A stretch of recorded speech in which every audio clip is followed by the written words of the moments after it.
uno de ustedes. Que Dios los abrace con su misericordia y con su gracia. Todos aquellos que estén gozosos y agradecidos de pertenecer al pueblo de Dios, levanten sus manos y digan aleluya, aleluya. Amados hermanos, el pertenecer al pueblo de Dios conlleva realidades extraordinarias.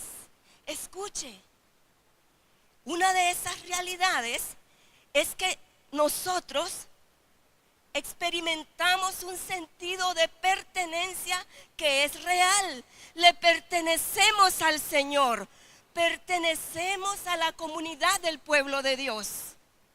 David decía, pueblo suyo somos y ovejas de su prado. Y el apóstol Pedro dijo que nuestro Padre Celestial nos compró, nos adquirió para sí mismo, para ser su pueblo escogido, su nación santa. También tenemos un pleno sentido de seguridad.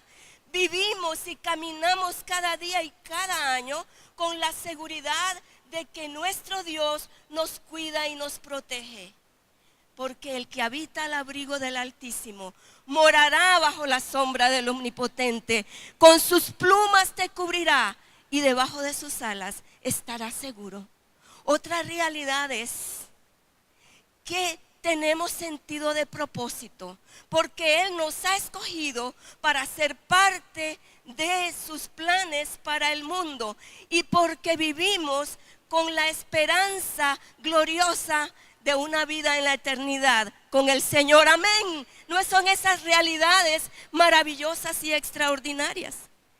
Pero también hay otra realidad que es innegable, y es que el pueblo de Dios ha enfrenta y enfrentará en el futuro dificultades, aflicciones y grandes retos.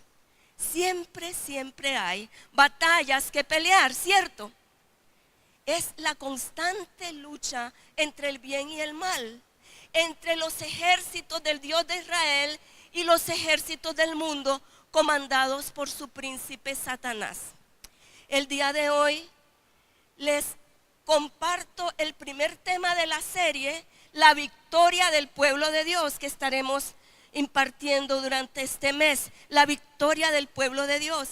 Y en esta ocasión voy a exponer delante de ustedes 5 secretos de la victoria del pueblo de Dios. Yo espero que usted los tome y los anote y los practique. 5 secretos de la victoria del pueblo de Dios. Desde la perspectiva del Antiguo Testamento, la salvación estaba relacionada con la liberación del pueblo de Dios del yugo de sus enemigos. Así que la liberación de Israel de la esclavitud de Egipto es un tipo de la salvación de Dios hacia su pueblo. La conquista de la tierra prometida requirió muchas peleas, muchas batallas. Escuche una cosa, aquellas naciones paganas y sus reyes representaban al sistema corrupto del mundo y al gobierno de Satanás. Los enemigos de Dios eran los enemigos de Israel. El ejército de Israel peleaba cuerpo a cuerpo contra enemigos de carne y hueso. Normalmente los israelitas se batían en batalla contra ejércitos mucho más numerosos, mucho más experimentados en la guerra y con una gran superioridad de armamento. Además de eso, Israel tenía tácticas o estrategias de guerra como muy poco convencionales, como extrañas.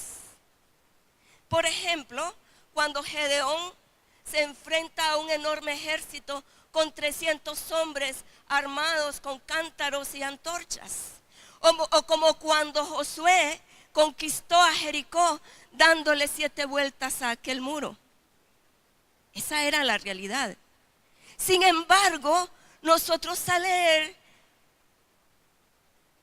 esa historia, nos damos cuenta que Israel era un pueblo victorioso. Donde quiera que iban, eran temidos y vencían.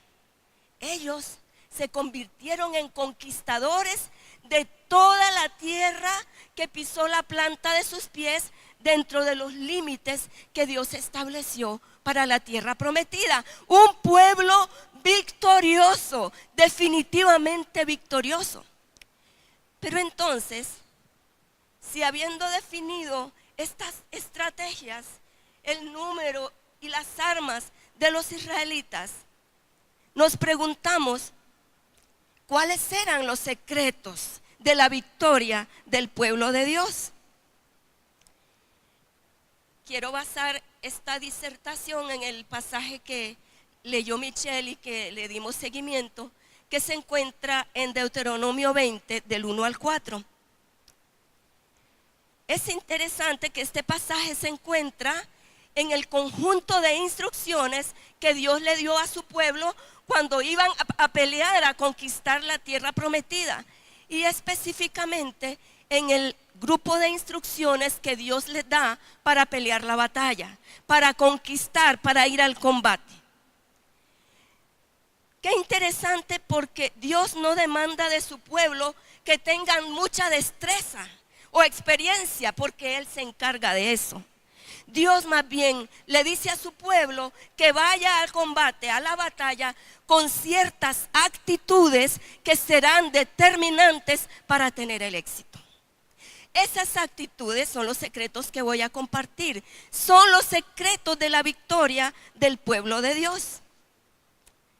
En el versículo 1 dice: si al salir ustedes a combatir a sus enemigos, ven que ellos cuentan con caballería y carros de guerra y con un ejército más numeroso que el de ustedes, no les tengan miedo, porque ustedes cuentan con el Señor su Dios, que los sacó de la tierra de Egipto. Entonces, ¿cuál es el primer principio? Tengan cuidado de no dejarse amedrentar por lo que ustedes ven.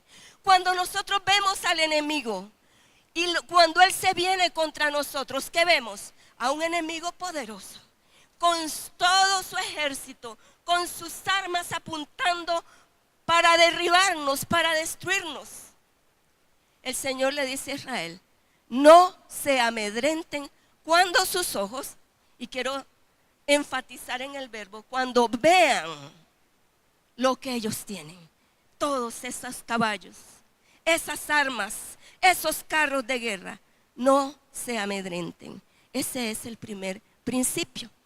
El segundo principio va muy ligado al primero, y es que Dios quiere que su pueblo, para ser victorioso, y si ha de ser victorioso, vaya al combate con una visión espiritual y no con una visión humana y no con una visión carnal. Quiero usar aquí el ejemplo de Giesi y el profeta Eliseo. El rey de Siria quería llevar cautivo al profeta Eliseo porque le revelaba todos sus secretos al rey de Israel. Y se dio cuenta que Eliseo estaba en Dotán, en una ciudad llamada Dotán. Entonces el rey de Siria mandó ejércitos con caballos y carros de combate y rodearon la ciudad de Dotán durante la noche. Por la mañana, cuando Giesi, el siervo de Eliseo, se levantó y vio toda la ciudad rodeada de aquellos ejércitos y carros de guerra y caballería y ejércitos sin número, empezó a temblar y le dijo a Eliseo: ay, mi señor, ¿qué vamos a hacer ahora? Ahora sí que estamos en un aprieto, ahora sí que no hay salida. ¿Qué vamos a hacer ahora? La reacción de Eliseo fue sorprendente y le dijo: no te preocupes, que son más los que están con nosotros que los que están con ellos. No te preocupes, Giesi, que son más los que están con nosotros que los que están con ellos. Pero a mí me parece que Eliseo se quedó viendo la cara de su siervo. Y él no salía de su estado de pánico. Entonces, ¿sabe qué hizo Eliseo? Oró y le dijo: Señor, ábrele los ojos a Giezi para que vea. Y entonces el Señor le abrió los ojos a Giezi y vio todas las colinas alrededor de Dotán llenas de los ejércitos celestiales, con carros de fuego rodeando a Eliseo. Aleluya, un aplauso al Señor. Amados, aquí tenemos a dos hombres que estaban enfrentando la misma crisis, ¿cierto? La misma situación. Eliseo tenía una visión clara de las realidades espirituales en una batalla, en una crisis, en un reto. Y por eso estaba quieto, tranquilo y confiado. Giezi, en cambio, vio esa crisis desde una perspectiva meramente humana y carnal. Por esa razón se llenó de pánico y vino a él la pregunta: ¿qué vamos a hacer ahora? Me imagino todo el tropel de pensamientos que vino a su mente. Ahora sí, no hay salida a esto. ¿Cómo es posible, Señor, que tú permitas que nos agarren así desprevenidos? Probablemente nos van a llevar cautivos y nos van a matar. En el desenlace de la historia, los enemigos del pueblo de Israel y del profeta Eliseo fueron heridos con ceguera, y Eliseo los llevó precisamente al corazón de la ciudad de Samaria. ¡Wow! Amados hermanos, ¿cuán frecuentemente reaccionamos como Giezi, cierto? Cuando somos amenazados por las crisis, cuando tenemos que enfrentar retos, por ejemplo, inestabilidad laboral. Ay, este trabajo yo no lo veo como estable. ¿Qué tal si no me va bien? ¿Qué tal si me despiden?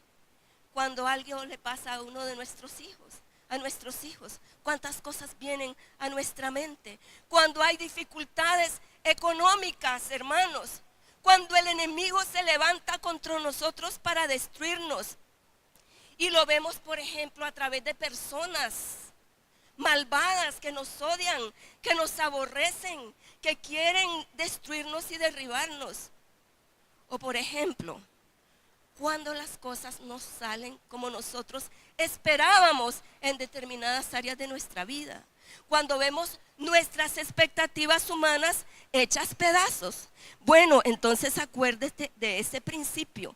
En medio de esa crisis, tenga esa visión de las realidades espirituales, porque eso le va a ayudar para no sentirse impotente y no acobardarse. Si nosotros practicamos este secreto, este principio de enfrentar las batallas con una visión espiritual, va a ocurrir en primer lugar que nuestra mente y nuestro corazón va a ser guardado en la paz de Dios. Amén. Como también lo dice Pablo en Filipenses. Porque estamos confiando en el Todopoderoso. Pero también va a ocurrir otra cosa. Nuestra fe se va a ejercitar en cada batalla, en cada combate, en cada pelea. Y nuestra fe va a ir creciendo hasta hacerse una fe madura. Pero usted me pregunta, bueno, todo eso que usted dice está bien, pero ¿cómo hago yo para tener o mantener esa visión espiritual en medio de los retos, cuando confronto las batallas? Eso tiene muy poco que ver con nuestras fortalezas humanas. Una visión de ese tipo es originada dentro de nosotros por el Espíritu Santo y es desarrollada por nuestra relación íntima con Él todos los días. Eso es vivir en el Espíritu. Una visión espiritual, una visión de las realidades espirituales se alimenta y se nutre de la palabra de Dios. No hay manera de tenerla y de desarrollarla si la palabra de Dios no mora abundantemente en nuestros corazones. Yo espero que usted esté tomando nota. El tercer secreto, tercer principio. El Señor le dice ahí en ese versículo que leímos en el 1. Hagan una valoración de los recursos que ustedes tienen para ir a la batalla, para enfrentar los retos, para conquistar esa tierra que yo les he dado. Cuando nosotros pensamos en Israel frente a otro ejército enemigo, vemos a Israel, la Biblia usa una metáfora, como un pequeño rebaño de ovejas. Allá está el campamento de Israel, como un pequeño rebaño de ovejas. Y al otro lado están los ejércitos enemigos que normalmente hacían alianza porque ya no podían enfrentar al pueblo de Dios. Y dice la Biblia que llenaban la tierra. Entonces vemos los dos campamentos. El Señor dice, ellos cuentan con un ejército numeroso, caballos, carros de combate. Pero ustedes cuentan con el Señor su Dios que los sacó de Egipto. Amados, ustedes cuentan con el Señor su Dios que los sacó de Egipto. ¿Por qué el Señor hace referencia a que los sacó de Egipto?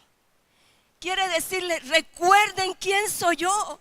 Recuerden cómo los saqué de la esclavitud, del yugo con brazo fuerte y mano extendida.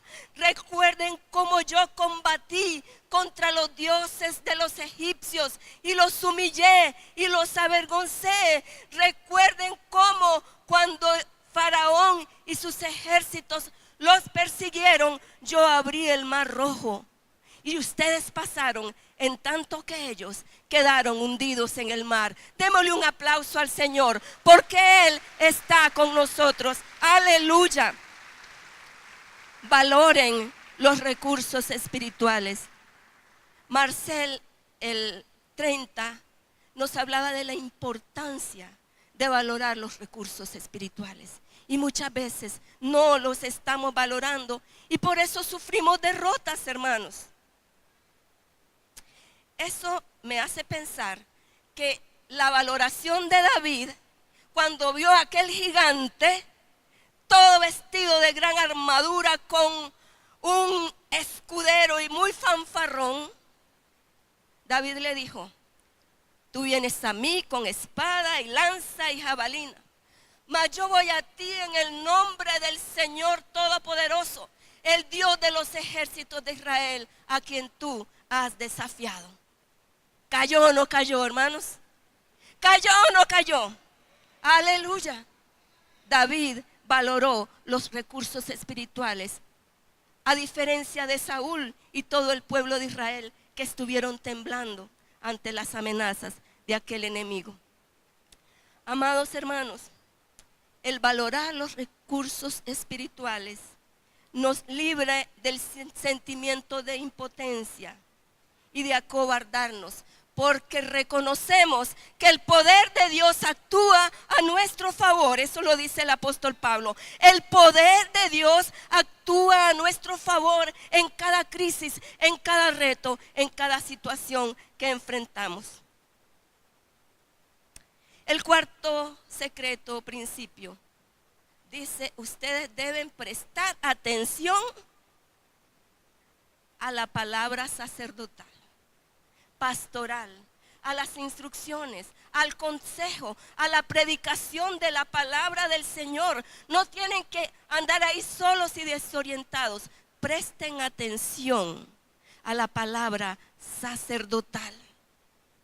Por eso debemos de tener el hábito de anotar lo que Dios nos está hablando, para luego consultarlo y fortalecernos.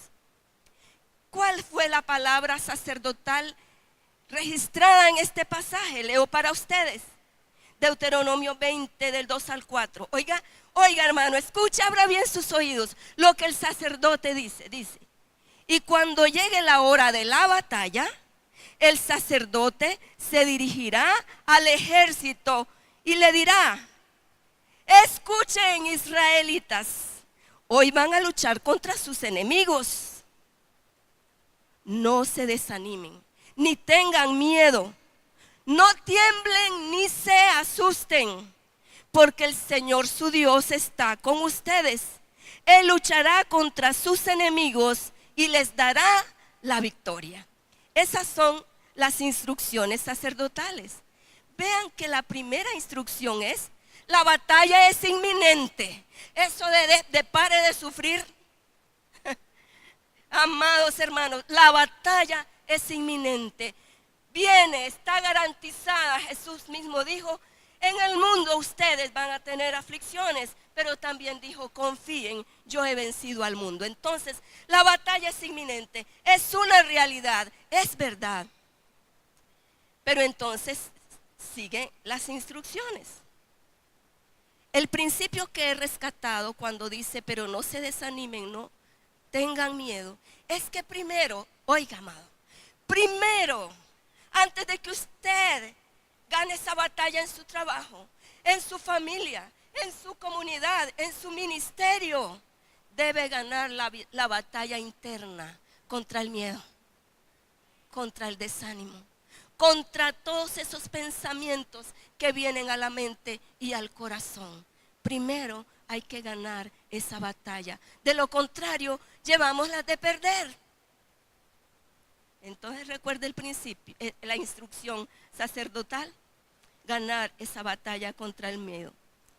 Y ahí mismo, otra instrucción es: no permitan que el enemigo los confunda.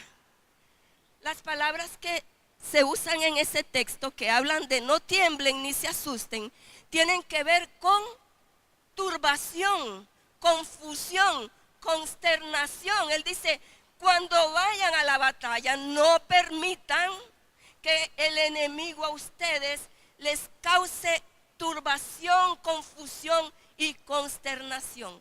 ¿Por qué? Porque si estamos turbados, perdemos la visión. Si estamos turbados, no vemos los recursos espirituales. No valoramos las soluciones que Dios quiere mostrarnos. Perdemos la visión y entonces no damos al blanco. No se turben, no se asusten. Mantengan la ecuanimidad, confiados en la gracia y en las promesas de Dios. Ahora, uno dice: claro, ese sacerdote daba las instrucciones porque los que iban a ir a pelear eran los soldados del ejército. Bueno, el sacerdote acompañaba a los soldados, pero no, es que el sacerdote, además de decirles eso, hablarles de esos consejos y de esas actitudes, les da la razón por la cual pueden combatir de esa manera. La razón fundamental es porque el Señor su Dios está con ustedes y Él entregará en sus manos a sus enemigos. Un aplauso al Señor, porque Él es un Dios victorioso. Amados, Dios es un Dios victorioso. ¿Cómo un Dios victorioso va a tener un pueblo derrotado? ¿Verdad que no? Un Dios victorioso tiene a un pueblo victorioso. Entonces, la presencia de Dios con nosotros es nuestra mayor garantía y fortaleza al enfrentar la vida con todos sus bemoles. El mantener esa conciencia de la presencia de Dios en todo tiempo y en toda circunstancia nos hace vencedores, nos da una perspectiva de conquistadores, de victoriosos en Cristo. Aleluya.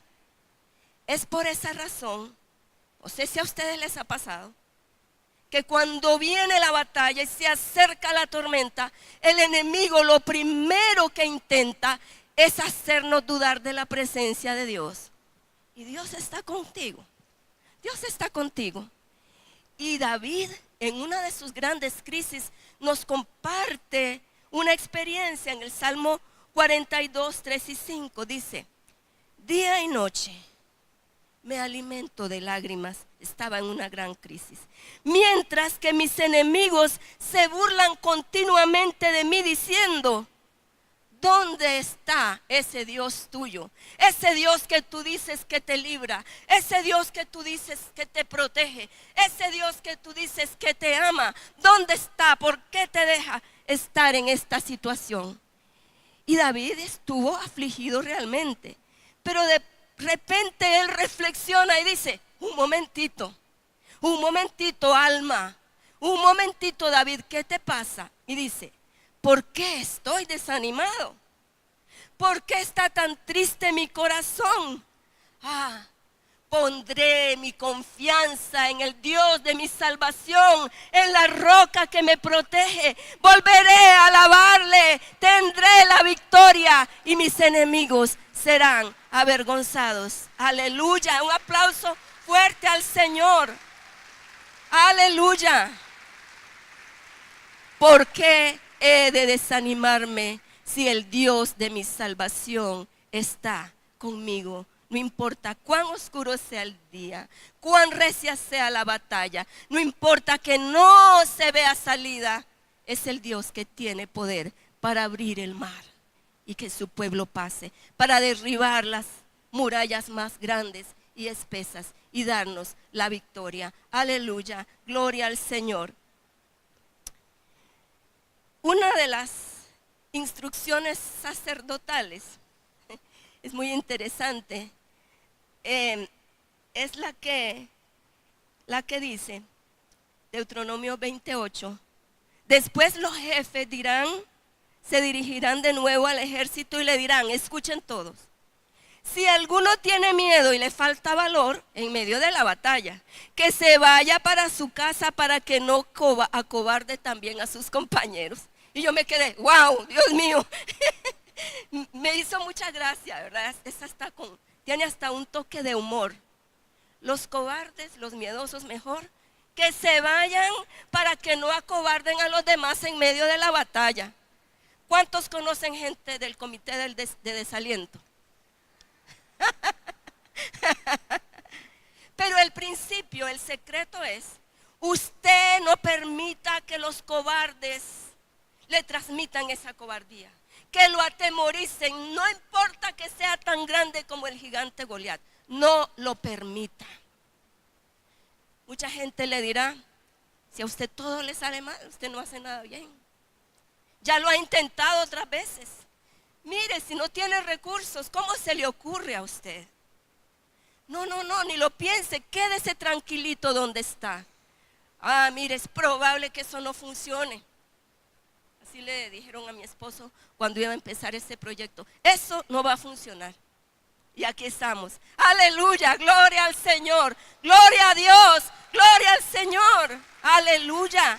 No permita que nadie le contagie la cobardía.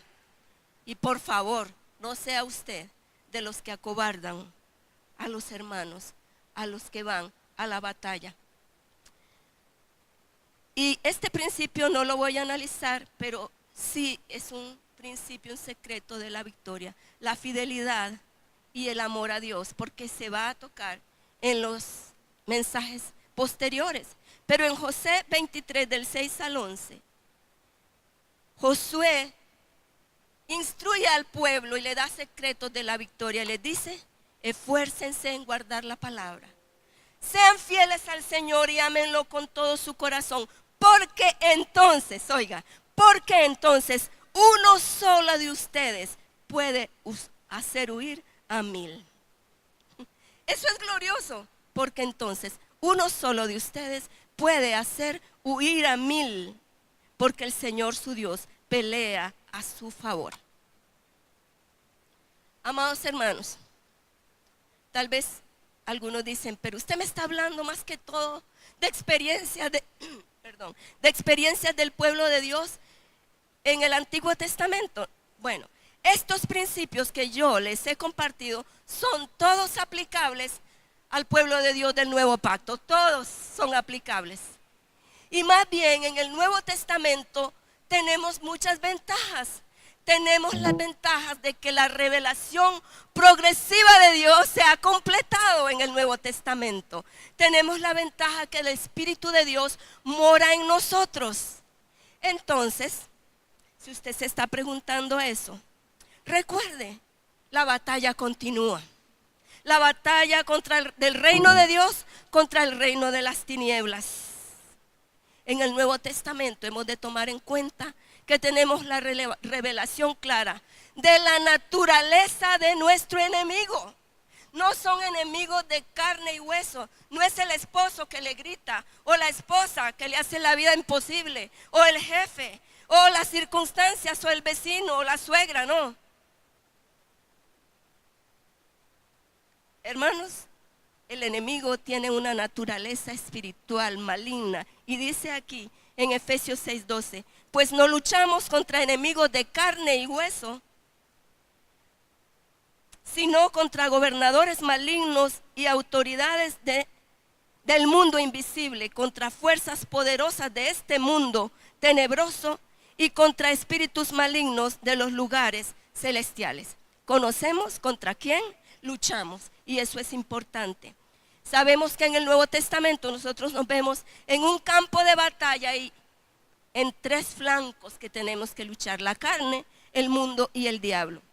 También tenemos revelación de la naturaleza de las armas o recursos con que contamos. Amados hermanos, hay un secreto que yo he compartido con muchas personas de las que he pastoreado y que he aconsejado. Usted no puede ganar una guerra espiritual con armas materiales y carnales. No hay forma. La derrota estará segura. Las guerras espirituales se pelean y se ganan con armas espirituales. A veces no estamos conscientes que lo que está pasando en nuestra casa, con nuestros hijos, es una batalla espiritual. O donde quiera que estemos, batallas espirituales, presiones, son batallas espirituales. Pero la naturaleza de nuestras armas, dice Efesios 6:13, por tanto, pónganse todas las piezas de la armadura de Dios para poder resistir al enemigo en el tiempo del mal. Y oiga lo que dice: así, después de la batalla, después de que usted haya sudado y peleado la batalla, oiga lo que dice: todavía seguirán en pie, firmes. ¿Para qué? Para enfrentar la que viene, con más sabiduría, con más poder, con más estrategias. Aleluya, gloria al Señor. Si quiere, preste atención y anote estos pasajes. Segunda de Corintios 10, 3, 4. Somos humanos, pero no luchamos como lo hacen los humanos. Usamos las armas poderosas de Dios, no las del mundo, para derribar las fortalezas del razonamiento humano y para destruir argumentos falsos. Y primera de Juan 5:4 dice: porque todo hijo de Dios, y eso lo incluye a usted, vence a este mundo de maldad, y logramos esa victoria por medio de nuestra fe en Cristo Jesús. También en el Nuevo Testamento, al igual que en el Antiguo, se nos dice que peleemos la batalla con una dependencia absoluta del Señor.